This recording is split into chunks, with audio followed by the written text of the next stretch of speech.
The galaxy had known wars before, but they had always been contained, managed, absorbed into the slow rhythms of empires rising and falling. Humanity had entered the interstellar stage late compared to the great powers, but their ambition had carried them quickly across the void. Though regarded as loud, stubborn, and too emotional by their alien counterparts, humans had proven capable of holding their own in disputes and skirmishes, never bowing, never giving up their colonies without a fight. Their military had been tested but never truly crushed, and the Galactic Empire, the most ancient and powerful among the stellar dominions, tolerated them as one tolerates an annoying but insignificant insect, at least until the day the king decided to send a message to all species in the most horrifying way possible. The broadcast began without warning. Across the trade hubs, the frontier worlds, the neutral stations, the great fleets of the Empire, and even the colonies of humanity itself, the familiar insignia of the imperial throne consumed every communication channel. Traders stopped mid-bargain. Commanders froze mid-order. Citizens looked up from their routines as the face of the Galactic King appeared, crowned in gold and set against the backdrop of his throne room. The transmission was clear, its authority absolute, and what followed would shatter the galaxy's balance forever. The king spoke of rebellion, of disobedience, of a race too reckless to know its place. He described humanity as a mistake of evolution, a species that should never have reached the stars. He mocked their stubborn pride, their defiance, their inability to submit to his empire's will. He spoke not just to humans, but to every race that might dare to rise against him, declaring that this broadcast would serve as the most brutal example of his mercy denied. At his gesture, guards dragged forward a line of prisoners, human women captured in the border wars, bound and trembling under the glaring lights of the broadcast chamber. Gasps filled stations across the galaxy. Every viewer knew what this meant, though many hoped it was only intimidation. The king sneered as he paraded them, introducing them as spoils of war, failed warriors, and reminders of humanity's weakness. Then, without hesitation, he gave the order. In front of the galaxy, the guards executed the women, one by one, their screams echoing to the transmission as the king laughed. It was no swift mercy, but a deliberate act of cruelty, carried out with ceremony and arrogance. The camera did not turn away. The galaxy was forced to watch. There were species who turned their eyes away, unwilling to confront the horror. There were species who trembled, fearful what defiance would mean for them if even humans could be so humiliated. But there were also those who watched and felt something shift, something dangerous. Humanity itself did not look away. Across colonies and Earth itself, families screamed in rage and grief as they recognized faces. Daughters, sisters, mothers, lovers, slaughtered not for strategy, not for war, but for spectacle. The broadcast ended with the king's laughter. His voice boomed through every channel. Let this be the fate of all who resist the Empire. Then the signal cut and silence fell. But in that silence, something far greater than fear was born. The galaxy would later remember that moment as the single greatest mistake ever made by a galactic ruler. For humanity, grief was not paralyzing. Rage was not weakness. It was fuel. Within hours, human leadership met across encrypted networks. Presidents, generals, admirals, and governors who had once bickered about trade routes and policies sat in absolute unity. There was no debate. There was no compromise. The act was unforgivable, the insult beyond repair, the cruelty unforgettable. The declaration was unanimous. Total war. Not a war of territory, not a war of negotiation, but war until the empire was ashes and the king was dead. Every ship, every soldier, every scientist, every resource would be bent toward one purpose. Humanity would not simply win. Humanity would destroy. When the announcement came, it was not hidden in diplomatic language or careful words. It was a broadcast of its own, sent through every human channel, and deliberately pushed onto alien networks. Humanity's leaders stood as one, their faces hard and unflinching. They spoke not to the king, but to the galaxy. They spoke of grief turned to steel, of outrage turned to purpose. They swore vengeance not only for the women slaughtered, but for every insult and every wound humanity had suffered at alien hands. They swore that the empire would pay in blood and fire, and that no one would ever again question the price of spilling human lives. Across the colonies, people rose as though a switch had been flipped. Young men and women volunteered in waves, so vast the recruitment centers overflowed. Factories retooled themselves overnight, lines once producing luxury goods now hammering out weapons, armor, and engines of war. Families who had lost their daughters to the king's cruelty became the first to donate ships, resources, and even their remaining sons and daughters to the cause. Children painted the faces of the executed women on walls, turning them into martyrs, symbols of fury that no propaganda could erase. The declaration spread across human space like wildfire, and where there had once been division, now there was unity. Earth and its colonies, often at odds, spoke with a single voice. Corporations had fought over contracts, gave up profits for the war effort. Criminal syndicates turned smugglers into supply runners, driven by the same fury that gripped every heart. Humanity was no longer a collection of scattered worlds. Humanity had become a singular entity, driven by vengeance and survival, and the galaxy had never seen its like before. The Empire dismissed the declaration at first. They had seen rebellions before, crushed them, buried them under fleets and armies. They believed humanity would scream and flail, but eventually break, as all others had broken. But they had miscalculated. The king had not merely humiliated humanity. He had united it, forged it into a weapon more dangerous than any fleet or superweapon. In the following days, the first human strikes began.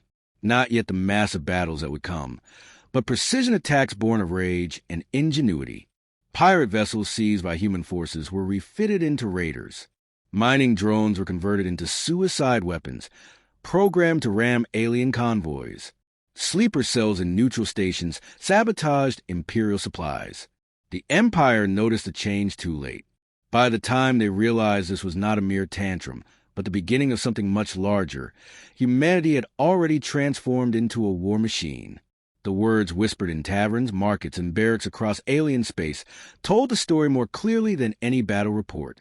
The humans were coming. The humans were not fighting for conquest or tribute. They were fighting for vengeance, and vengeance had no limit. The deaths of the women on that broadcast had become more than a tragedy. They had become the ignition of a fire that would consume empires. Factories that had once crafted civilian luxuries became crucibles of war overnight. Their assembly lines pounding out starship armor, plasma rifles, and engines tuned for battle rather than trade. In orbit above Earth in every major colony, dry docks that had stood half-idle now roared to life, sparks flying as engineers and welders worked around the clock. Ships once dismissed as relics were hauled from museums, scrapyards, and forgotten hangars. Stripped of rust and weakness, armed with whatever weapons could be forged, and thrust back into service. Humanity had never been more united, never so single-minded, never so dangerous. The volunteers poured in by the millions, not coerced but driven by fury.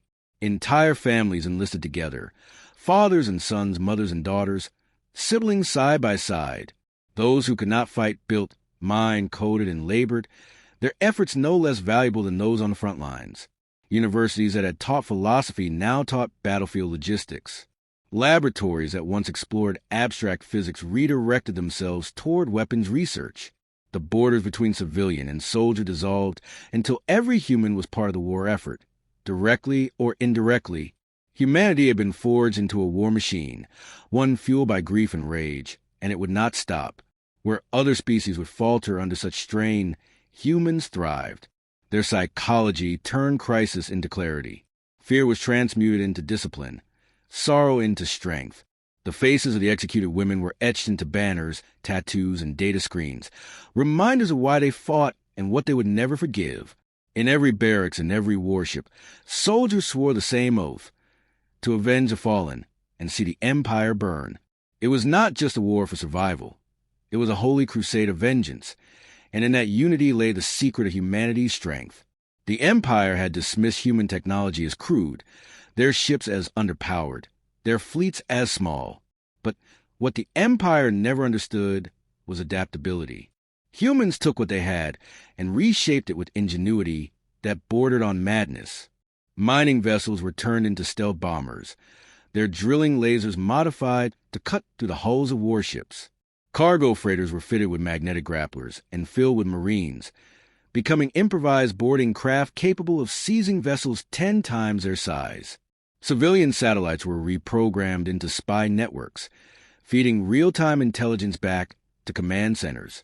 Even obsolete planetary defense cannons were dismantled, shipped across space, and rebuilt into orbital fortresses guarding newly fortified colonies.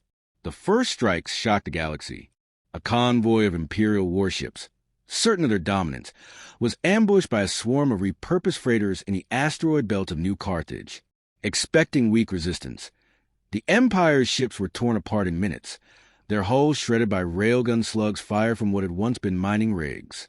Another fleet was hacked mid-battle, their navigation systems crippled by human cyber warfare that overloaded processors with viruses disguised as trade requests. The Empire's admirals could not comprehend how such a supposedly primitive species was defeating them with scrap and code, but humanity understood that no weapon was useless if wielded with determination. Every victory was broadcast, not by the Empire, but by humanity itself. Where the King had once forced the galaxy to watch human women die, now the galaxy watched human vengeance. Footage of Imperial cruisers exploding under the guns of converted cargo haulers spread across neutral networks. Images of captured alien officers forced to kneel before human troops circulated among oppressed species. Humanity made sure the galaxy knew they were not fighting for survival alone. They were dismantling the Empire piece by piece, and nothing would stop them. Other species whispered in the shadows. The Empire had ruled for centuries, its grip absolute, its power unquestioned. Yet here was a young species, barely a century into the stars, tearing at that grip with savage determination. Some aliens secretly smuggled supplies to human fleets. Others passed intelligence through underground channels. Many could not help directly, but all watched in awe and fear. The humans were showing what it meant to be free, what it meant to fight without restraint, and in their defiance, other species began to feel the stirrings of rebellion. The King's response was fury. He ordered reprisals on human colonies, burning outposts and bombarding settlements from orbit. But instead of breaking their will, every atrocity only steeled humanity further. When a farming colony was glassed by orbital fire, its survivors were rescued by a passing convoy, who swore vengeance and later rammed their own ships into an Imperial carrier, detonating their cargo holds in a suicidal strike that crippled the vessel. When a mining station was raided and its population enslaved, human marines stormed the slaver convoys weeks later, freeing not just their own but thousands of aliens from other worlds, spreading their legend further. In time, the Empire realized that humanity was not merely fighting battles but waging total war, something no other species had ever attempted. For humans, every field, every city, every factory became part of the battlefield. Children learned to spot enemy ships in the sky. Farmers reinforced silos to double as bunkers. Every asteroid became a potential ambush point. Every derelict hull a potential trap. Humanity had weaponized existence itself, and the Empire found itself bleeding at the edges of its vast dominion. The more desperate the Empire became, the more inventive humanity grew. They created false signals to lure Imperial fleets into minefields. They cloaked vessels in radiation shadows, slipping past patrols to strike at vulnerable targets. They unleashed electronic warfare that made Imperial ships fire on their own allies, sowing confusion and panic. No tactic was too unorthodox, no risk too high, for every human knew the war would not end until vengeance was complete. The galaxy watched the escalation with mounting awe. Empires that had once scoffed at humanity's stubbornness now whispered of their terrifying potential. Traders spoke of human fleets appearing from nowhere, striking like phantoms and vanishing before the Empire could retaliate. Refugees told stories of human soldiers who fought without fear, who advanced through fire and death as though death itself no longer held power over them. The humans were no longer dismissed as stubborn upstarts. They were feared as something far more dangerous, a people who would shed hesitation, who fought with unity, and who would stop at nothing until justice had been carved into the bones of the galaxy. The King, sitting upon his throne, declared them mad. He mocked their methods, called them desperate savages lashing out with sticks and stones. But his generals no longer laughed. They saw the casualty reports, the shattered fleets, the whispers of rebellion spreading in the shadows of occupied worlds. They saw the fear growing in their own soldiers, who began to dread the thought of facing humans in battle. They began to wonder if the king's arrogance had awakened something unstoppable. The tide of war could no longer be denied. The Empire had once been certain of its dominion, its fleets unchallenged, its grip absolute, but now its maps bled red with loss. Systems that had been loyal for centuries lay in ruins. Star bases that had served as unshakable bastions were now debris fields drifting through the void. Entire fleets had been swallowed in ambushes, their wreckage serving as grim warnings to those who dared to underestimate human wrath. What had begun as defiance had become inevitability. Humanity's advance was relentless, and the galaxy watched as the unthinkable unfolded. The oldest empire, unchallenged for millennia, was collapsing under the fury of species barely a century into the stars. For humanity, there was no question of stopping. Too much blood had been spilled. Too much grief had been turned into fire. The death of the captured women on that broadcast had become more than tragedy. It had become destiny. Every battle, every sacrifice, every weapon forged carried that memory at its heart. Humanity would not stop until the king who had mocked them, who had slaughtered their daughters for amusement, was erased. This was not merely war. It was judgment, and the executioner had already raised the blade.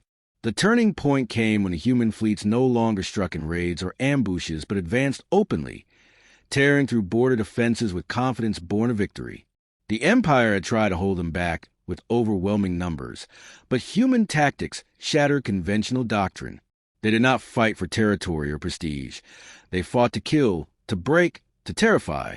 Entire star systems became battlegrounds where humans burned through enemy fleets with suicidal determination, caring nothing for their own survival so long as the Empire's strength diminished. Their ships fought until their reactors detonated. Their soldiers advanced until their last breath. And the galaxy began to understand that there was no weapon more terrible than a species that embraced sacrifice.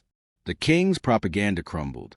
His broadcasts, once filled with arrogance, now rang with desperation. He claimed victory was certain, but every species could see the fear in his eyes.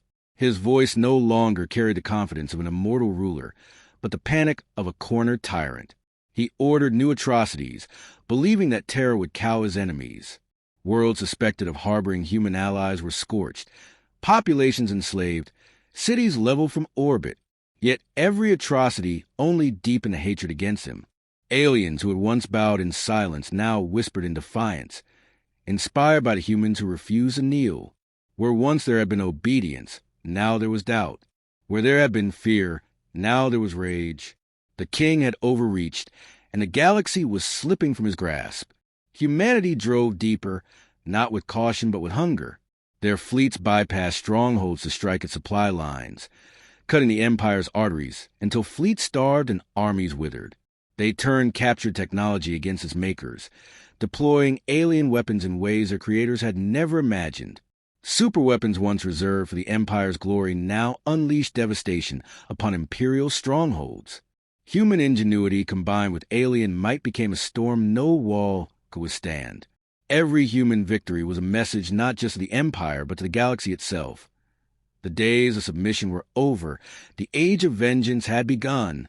At last, the human armada reached the heart of the Empire. The alien capital, a jewel of decadence, had stood for thousands of years untouched by war. Its fleets were the largest, its defenses the strongest, its walls the highest. The king believed it unassailable. But the humans had not come for conquest. They had come for the throne, and nothing less than the king's death would satisfy them. The siege began not with hesitation but with fury. Human ships hurled themselves into the teeth of the Empire's greatest fleet, and where they fell, others surged forward. The void became a storm of fire, wreckage, and blood, but the humans did not break. For every ship that burned, 3 more pressed onward. For every marine cut down, 10 more charged into the breach. The galaxy had never seen such ferocity, never witnessed such disregard for survival. Humanity was no longer a species seeking to live. It was a force of nature demanding retribution. The battle raged for days. Entire continents burned as planetary defenses were shattered. The capital skies turned into infernos as orbiting stations fell like meteors. The humans fought not for ground but for annihilation, carving a path of destruction through everything the Empire had built. The king's palace, once a symbol of eternal rule, became a fortress under siege, its golden tower scarred by bombardment, its walls breached by relentless assaults. At last, the humans reached him. The king had imagined he would die a god, untouchable, but instead, he was dragged from his throne in chains. His screams were not those of a ruler, but a coward, his arrogance stripped away, his authority meaningless. Humanity did not grant him mercy. On the very networks where he had once mocked them, they broadcast his execution. Every corner of the galaxy watched as a tyrant who had slaughtered unarmed captives was himself silenced forever. There were no speeches, no justifications, only the fulfillment of a promise that humanity would never forgive, never forget, and never stop until justice was delivered. His death was swift, but its meaning was eternal. The galaxy had witnessed the wrath of humanity, and it would never be the same. The aftermath was as devastating as the war itself. The Empire, decapitated and shattered, collapsed into chaos. Systems long held in bondage declared independence. Species once cowed into submission rose in rebellion, their chains broken by the humans' example. Trade networks collapsed, fleets scattered, an illusion of eternal rule evaporated overnight. The galaxy entered a new age, one no longer dominated by a single tyrant, but shaped by the scars of his fall. And at the center of it all stood humanity, no longer underestimated, no longer dismissed. They had proven that they were not merely another species among the stars, but something far more dangerous. A people who could be driven to war by grief and united by vengeance, and who would never stop until their enemies were dust. For the galaxy, the lesson was clear. Humanity was not to be provoked, not to be mocked, not to be underestimated.